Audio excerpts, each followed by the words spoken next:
Bible एक वर्ष में। नमस्कार, आप सबका बाइबल एक वर्ष में स्वागत है। आप सब ने जो कदम उठाया है प्रभु के वचन सुनने के लिए, यह हमारे जीवन के अंधेरों को दूर करेंगे और हमें प्रभु के प्रकाश में चलाएंगे। आज हम न्यायकर्ताओं के ग्रंथ का अध्याय 19, 20, अय्यूब के ग्रंथ का अध्याय 15 और सुक्ति ग्रंथ के अध्याय 18 को सुनेंगे। प्रभु का वचन सुनने से पहले आइए हम ईश्वर से प्रार्थना करें। हे प्रभु, हम आपका वचन सुनने वाले हैं। हमारे मन की आंखें खोलें और हमें आध्यात्मिक प्रज्ञा दें ताकि हम आपको जान सकें और आपके वचन के अनुसार अपना जीवन जिए। यह हम मांगते हैं आपसे प्रभु यीशु के नाम, आमीन। न्यायकर्ताओं का ग्रंथ अध्याय 19। एफ्रेम का लेवी प्रवासी और उसकी उपपत्नी। उस समय इज़राइल में कोई राजा नहीं था। एक लेवी वंशी एफ्रेम के पहाड़ी प्रदेश के अंतिम छोर पर प्रवासी के रूप में रहता था। वह यूदा के बैतलहम से एक उपपत्नी लाया था। वह अपने पति के प्रति ईमानदार नहीं रही और उसे छोड़कर यूदा के बैतलहम में अपने पिता के घर चली गई। वह वहाँ लगभग 4 महीने रही। फिर उसका पति उसे समझा बुझाकर लौटाने के लिए वहाँ गया। उसके साथ एक नौकर और 2 गधे थे। पत्नी उसे अपने पिता के घर के अंदर ले गई। उस लड़की के पिता ने उसे देखकर उसका स्वागत किया। उसके ससुर उसकी लड़की के पिता ने उसे रोक लिया और वह 3 दिन तक उसके यहाँ रुक गया। वे खाते पीते वहाँ रुके रहे। वे 4थे दिन बड़े सवेरे उठे और लेवी वंशी चलने की तैयारी करने लगा। परंतु लड़की के पिता ने अपने दामाद से कहा, चले जाने से पहले जलपान कर लो। वे दोनों बैठकर साथ साथ भोजन करने लगे। लड़की के पिता ने उस व्यक्ति से कहा, कृपया कर एक और रात यहाँ रुक जाओ और मनोरंजन करो।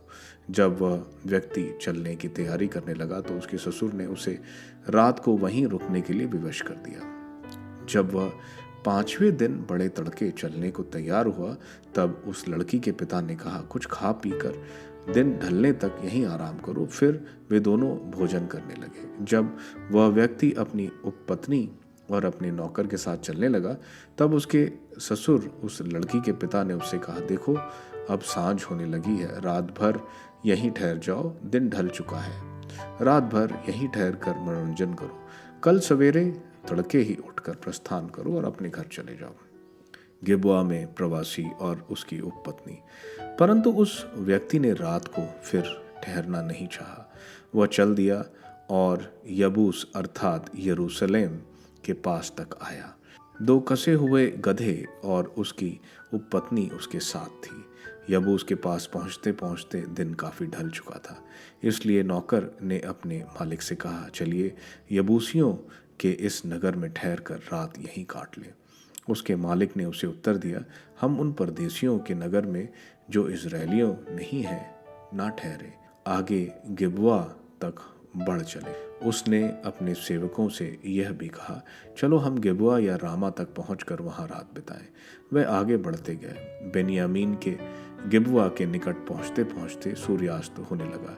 इसलिए वे मार्ग छोड़कर गिबआ में रात बिताने के लिए उधर मुड़ पड़े। वहां पहुंचकर वे नगर के चौक में ठहरे, क्योंकि उन्हें कोई ऐसा नहीं मिला जो उन्हें रात भर के लिए अपने घर में आश्रय दे। संयोग से शाम को एक बूढ़ा खेत में काम कर लौट रहा था। वह एफ्रेम के पहाड़ी प्रदेश का था और प्रवासी के रूप में गिबआ में रहता था।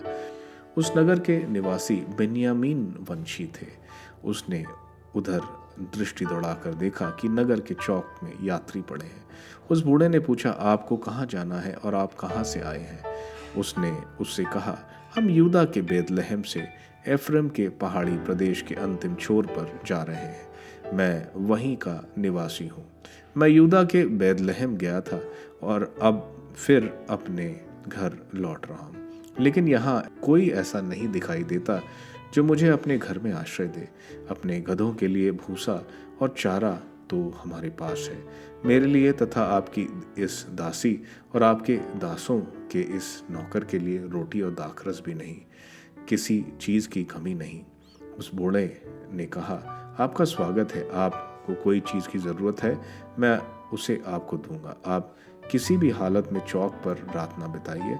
उसने उसे अपने घर में ले जाकर गधों को खिलाया और अपने पांव धोए और खाया पिया। गिबवा निवासियों का दुराचार। वे खा पी ही रहे थे कि नगर के कुछ आदमी, कुछ नीच व्यक्ति उस घर को घेर कर द्वार खटखटाने लगे और घर के मालिक उस बूढ़े से कहने लगे, उस पुरुष को जो तुम्हारे यहाँ आया है बाहर निकालो, जिससे हम उसका भोग करें।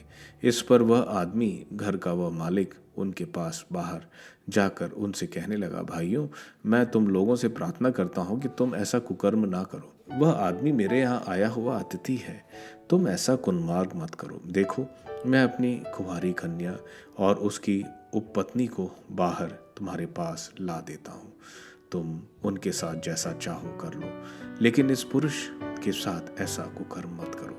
जब उन आदमियों ने उसकी एक भी ना सुनी, तब वह लेवी वंशी ही अपनी उपपत्नी के उनके पास बाहर ले आया।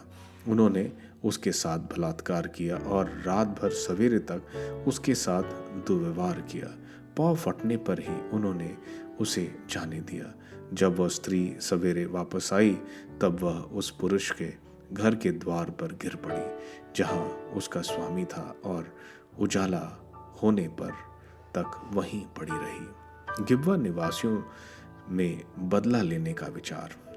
जब उसके स्वामी ने प्रातः काल घर का किवाड़ खोला और अपना रास्ता पकड़ने के लिए बाहर निकलने लगा, तब उसने अपनी उपपत्नी को देखा जो अपने हाथों को घर की दहेली पर रखे पड़ी थी।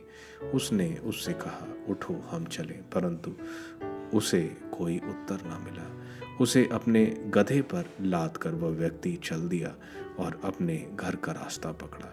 घर पर पहुंचते ही उसने चाकू से अपनी उपपत्नी के अंग काट कर 12 टुकड़े किए और उन्हें इजरायलियों के सारे प्रांत में भेज दिए। जिन जिन लोगों ने यह देखा, वे बोले, और जब से इजराइल मिस्र से निकल आए हैं, तब से आज तक ऐसी कोई घटना कभी नहीं घटी। आप विचारो, परामर्श करो और बता दो कि हम क्या करें। न्यायकर्ताओं का ग्रंथ अध्याय 20। गिबवा निवासियों से प्रतिशोध। दान से बेरशेबा तक के और गिलियाद प्रांत के सब इजरायली एकमत होकर मिस्पा में प्रभु के सामने एकत्रित हुए और उन्होंने वहां एक सभा की। समस्त राष्ट्र के नेता और इजराइल के सभी वंश ईश्वर की प्रजा की इस सभा से सम्मिलित हुए। कुल 4 लाख सशस्त्र पैदल सैनिक थे।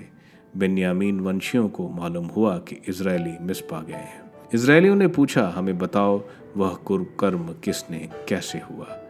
इस पर उस लेवी वंशी वध की हुई उस स्त्री के पति ने उत्तर देते हुए कहा, मैं अपनी उपपत्नी के साथ रात बिताने के लिए बेन्यामीन के गिबवा में गया।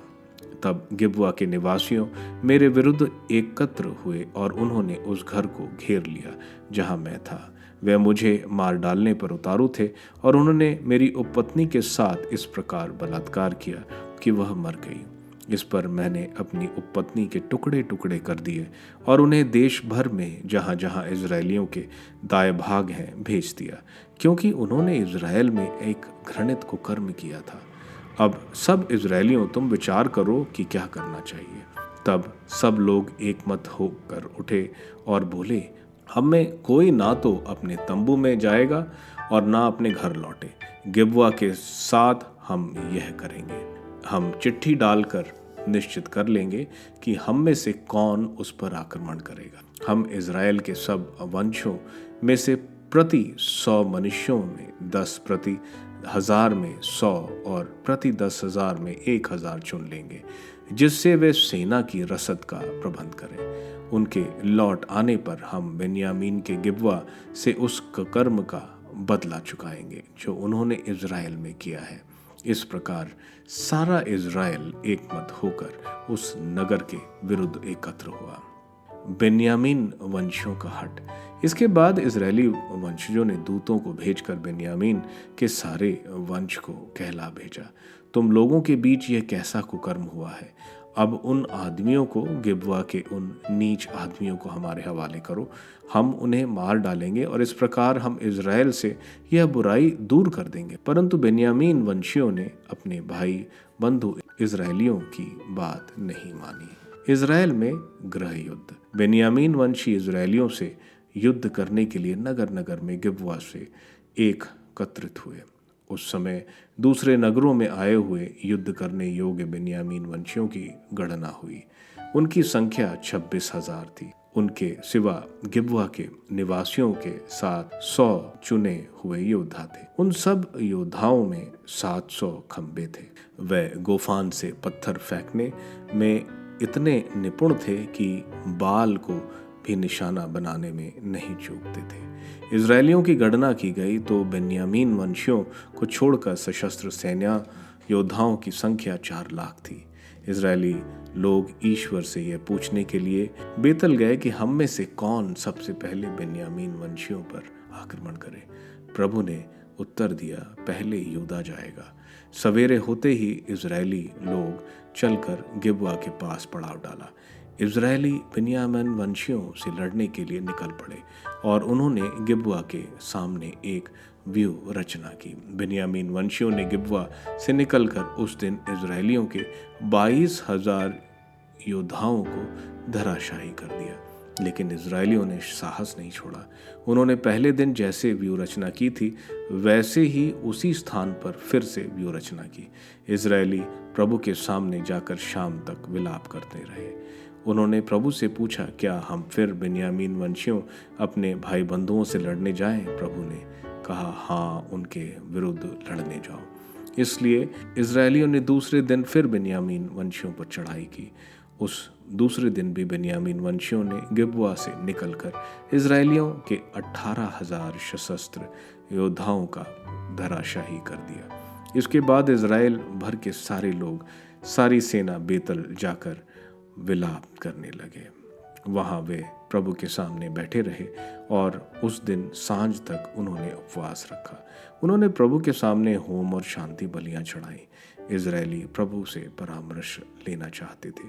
उन दिनों प्रभु के विधान की मंजूषा वहीं थी और हारून का पौत्र एलेजर का पुत्र पिनहास उसका सेवा कार्य करता था। उन्होंने पूछा, हम फिर बेन्यामीन वंशियों अपने भाई बंधुओं से लड़ने जाएं या नहीं? प्रभु ने कहा, जाओ, कल मैं उन्हें तुम्हारे हाथ दे दूंगा।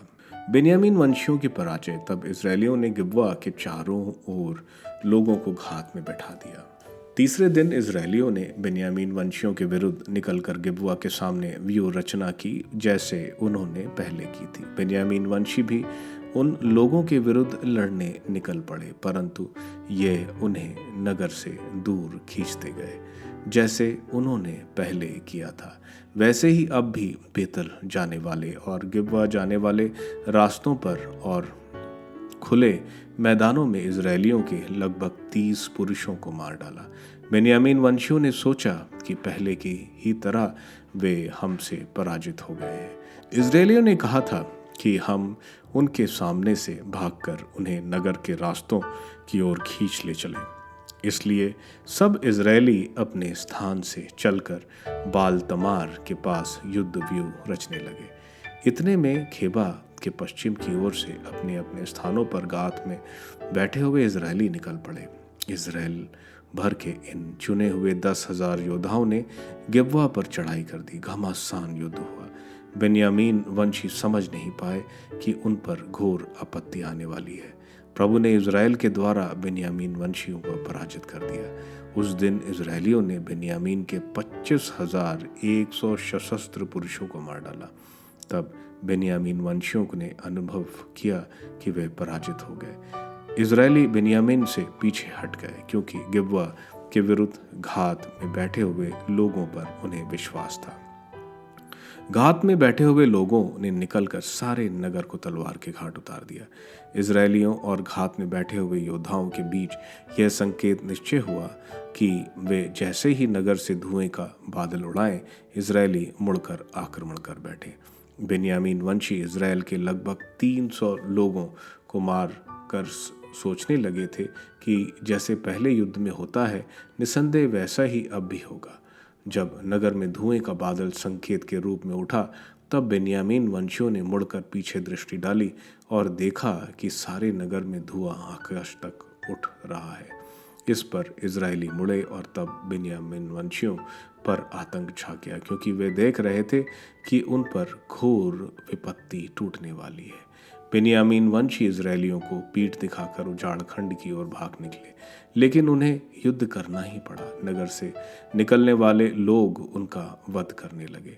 उन्होंने बेन्यामीन वंशियों को घेर लिया और गिबवा के पूर्व उनका पीछा करते हुए उन्हें मार डाला। बेन्यामीन के 18,000 वीर योद्धा मारे गए। वे भागते भागते उजाड़ खंड में रेमोन की चट्टान तक चले गए।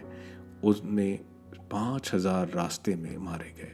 उनका पीछा गिदोम तक किया गया और उनमें से और 2,000 मारे गए। उस दिन बेन्यामीन वंशियों के कुल मिलाकर 25,000 सैनिकों का वध किया गया। वे सभी सशस्त्र वीर योद्धा थे। 600 झारखंड की ओर रिमोन की चट्टान पर भाग गए और रिमोन की चट्टान पर ही 4 महीने रहे। इजरायली बेन्यामीन वंशियों की ओर लौटे और उन्होंने उनके नगर में रहने वाले मनुष्यों, पशुओं और जो कुछ उन्हें मिला सबका वध कर डाला। इसके अतिरिक्त जो जो नगर में उन्हें मिले, उन्होंने उनमें आग लगा दी। अय्यूब का ग्रंथ अध्याय 15। तब तैमानी एल्फेज ने उत्तर देते हुए कहा, क्या बुद्धिमान बकवाद करता और अपना पेट पश्चिम हवा से फुलाता है? क्या वह खोखले तर्क देता और निरर्थक बातें बधारता है? तुम तो ईश्वर पर श्रद्धा की जड़ काटने और ईश्वर की भक्ति में बांधा डालते हो। तुम्हारा पाप तुम्हारे मुंह से बोलता है। तुम कपटियों जैसे बातें करते हो, इसलिए मैं नहीं बल्कि तुम्हारा ही मुंह तुमको दोषी ठहराता। तुम्हारे ही कंठ तुम्हें विरुद्ध गवाही देते हैं। क्या मनुष्य में सबसे पहले तुम्हारा ही जन्म हुआ था? क्या पहाड़ियों के पहले तुम्हारी ही उत्पत्ति हुई थी? क्या तुम ईश्वर के सभा में बैठकर प्रज्ञा प्राप्त कर चुके हो? तुम क्या जानते हो जो हम नहीं जानते? तुम क्या समझते हो जो हम नहीं समझते? हमारे पक्ष में ऐसे पके बाल वाले बूढ़े हैं जिनकी उम्र तुम्हारे पिता से भी अधिक है। क्या तुम ईश्वर की सांत्वना और हमारे संतुलित शब्दों का तिरस्कार करते हो? तुम इस प्रकार उत्तेजित क्यों होते हो? तुम्हारी आंखें आवेश में क्यों चमकती हैं? तुम क्यों ईश्वर के प्रति क्रोध व्यक्त करते और अपनी जीभ को ऐसे कटु शब्द कहने देते हो?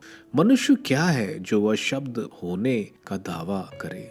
स्त्री का संतान क्या है जो निर्दोषता का दावा करे? यदि ईश्वर स्वर्ग दूतों का विनाश नहीं करता और आकाश उसकी दृष्टि में निर्मल नहीं, तो घृणित और भ्रष्ट मनुष्य की क्या बात, जो पानी की तरह पाप पीता है। मेरी बात सुनो, मैं तुम्हें शिक्षा दूंगा। मैंने जो देखा है वह तुम्हें बतलाऊंगा। मैं ज्ञानियों की वह शिक्षा दोहराऊंगा जो उन्हें अपने पूर्वजों से मिली थी और जिसे उन्हें पूर्ण रूप से प्रकट किया। उनके पूर्वजों को यह देश उस समय मिला था जब उनके बीच कोई परदेशी नहीं रहता था। दुष्ट का हृदय जीवन भर अशांत रहता है। अत्याचारियों को थोड़े ही वर्ष दिए जाते हैं। जोखिम की खबरें उसे आतंकित करती रहती है। समृद्धि के दिनों में उस पर छापामार टूट पड़ते हैं। उसे घोर अंधकार से बच निकलने की आशा नहीं। उसके सिर पर तलवार लटकती रहती है। वह मारा मारा फिरता है। वह गीदों का शिकार है। वह जानता है कि उसके लिए अंधकार निकट है। वेदना और विपत्ति उसे आतंकित करती है।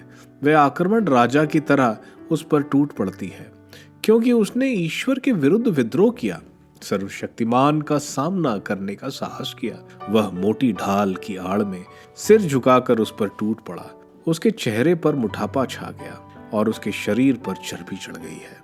वह उजड़े हुए नगर में बस गया था, ऐसे टूटे फूटे घरों में जो खंडर होने के हों। वह धनी नहीं बनेगा, उसकी संपत्ति उसके पास नहीं रहेगी, वह पृथ्वी पर नहीं फलेगा फूलेगा, वह अंधकार से नहीं निकल पाएगा, आग उसकी टहनियां को मुरझा देगी, वह उसे गर्म हवा से नहीं बच पाएगा। वह मिथ्या बातों का भरोसा कर अपने को धोखा ना दे, उसे निराश होना पड़ेगा। उसकी टहनियां समय से पहले मुरझाएंगी और उसकी डालियां फिर हरी नहीं होंगी। उसके कच्चे फल दाखलता की तरह झड़ जाएंगे, उसके फूल जैतून की तरह गिर जाएंगे, क्योंकि दुष्ट की संतति निष्फल होती है। आग भ्रष्टाचारी मनुष्य के तंबू भस्म कर देती है।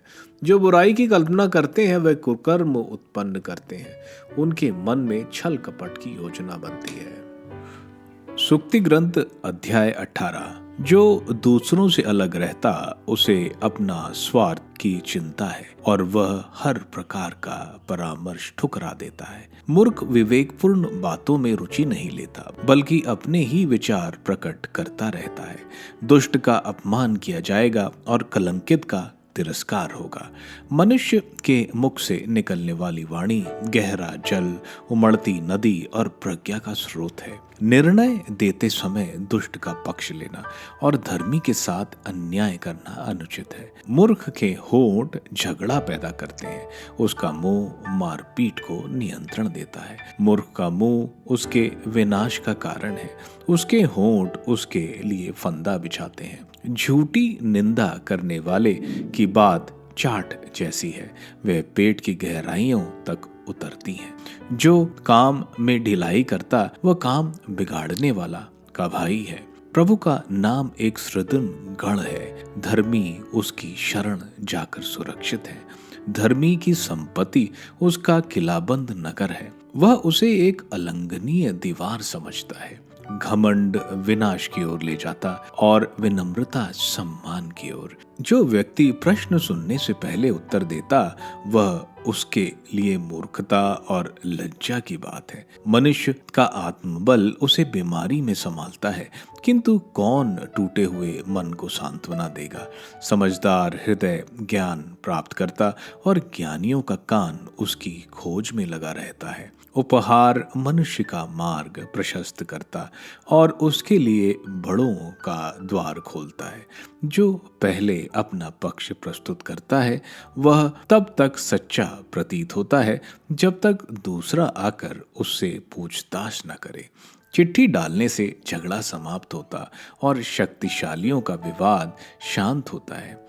रूठा हुआ भाई किलाबंद नगर से भी अधिक अगम्य है। विवाद दुर्ग की उर्गला के सदृश है। मनुष्य का पेट उसके शब्दों के फल से भरता है, वह अपने होठों की उपज से अपना निर्वाह करता है। जीवन और मृत्यु दोनों मनुष्य की जिह्वा के अधीन है। उसका सदुपयोग करो और तुम्हें उसका फल प्राप्त होगा। जिसे पत्नी मिली उसे सुख शांति प्राप्त है, उसे प्रभु से वरदान मिला है। दरिद्र गिड़गिड़ा कर बोलता किंतु धनी रुखाई से उत्तर देता है। जिसके बहुत साथी हैं उसका सत्यानाश हो जाता, किंतु अकेला मित्र भाई से भी अधिक निष्ठावान है। आप सबको धन्यवाद ईश्वर के वचन सुनने के लिए।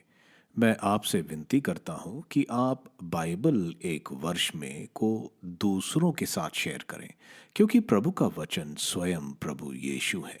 प्रभु को दूसरों को देने वालों को प्रभु की आशीष जरूर मिलेगी। मैं आप सबका बड़ी बेसब्री से कल इंतजार करूंगा। धन्यवाद।